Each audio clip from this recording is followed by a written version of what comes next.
Hi, second graders. I'm back to read from The Magic Trap. I wonder how it's going with the dad being there watching Jesse and Evan while mom is gone. So, what do you guys want to do for fun around here?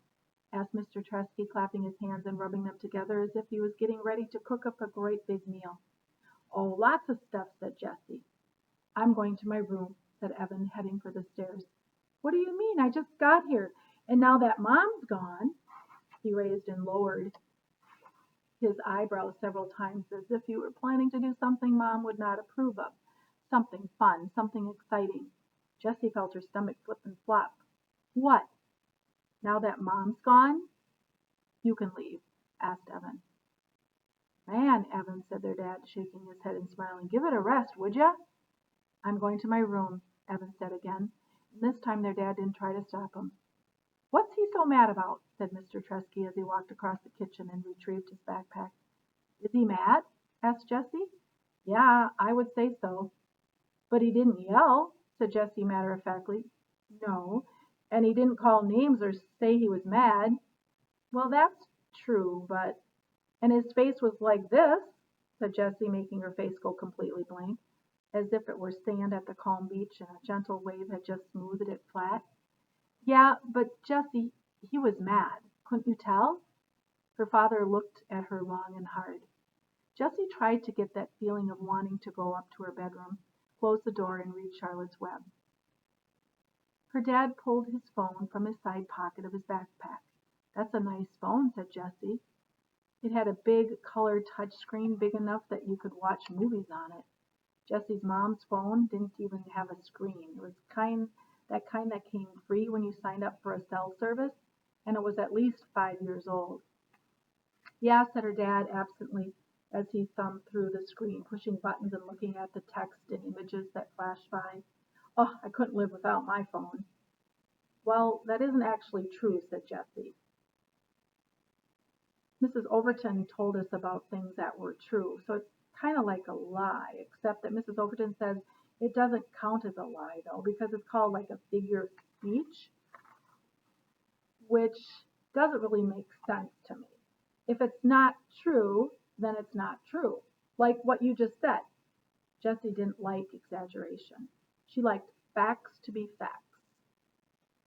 Well, yeah, said her dad, never taking his eyes off his screen. I get your point, but just give me a second, okay? I've got to check the feeds. What are the feeds? Asked Jessie, perking up. It sounds like reporter talk. I'm hooked up to, well, they tell me what's going on in the world before anyone else knows about it. Ooh, what's going on? What's going on in the world? Asked Jessie. A lot. Every minute of every day. And I'm responsible for some of it. I thought you said you were between assignments. Yeah, well, a reporter's never really between assignments. But that means you lied. Jessie's dad held up a hand to silence her as she stared intently at the screen, or as he stared intently at the screen. Then he pushed one last button on his phone, and it made a chirping sound as it slid into his back pocket. But nothing's going on this second, at least nothing much. So, what should we do? He had a big smile on his face.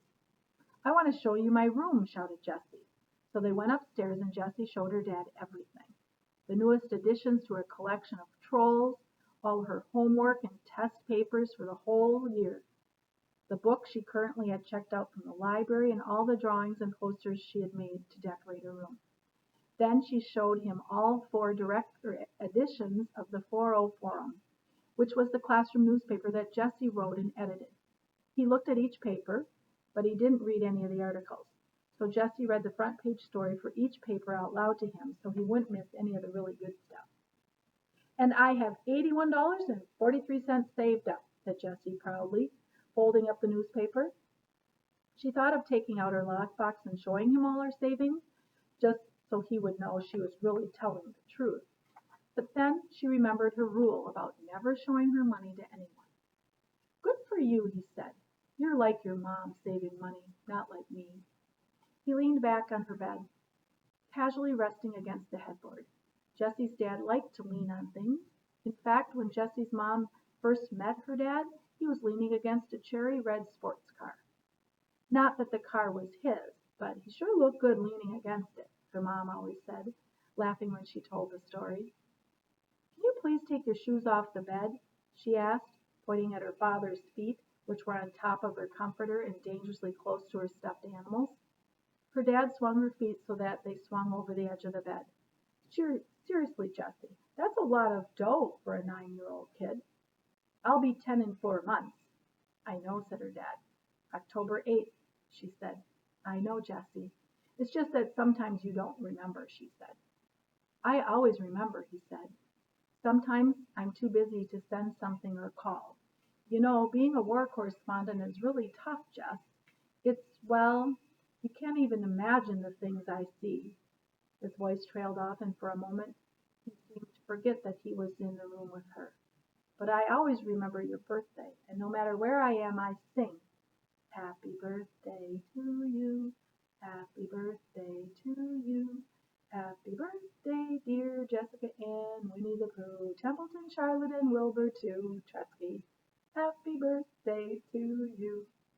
Jesse laughed out loud when he got to the long, cramming in all the words part of the song. Daddy was the best at making up songs on the spot and telling jokes and being silly. She loved her dad. In fact, now that he was here, she was pretty certain that he was the greatest dad in the whole world. All right, we'll continue on. Have a great day. Take care. Bye.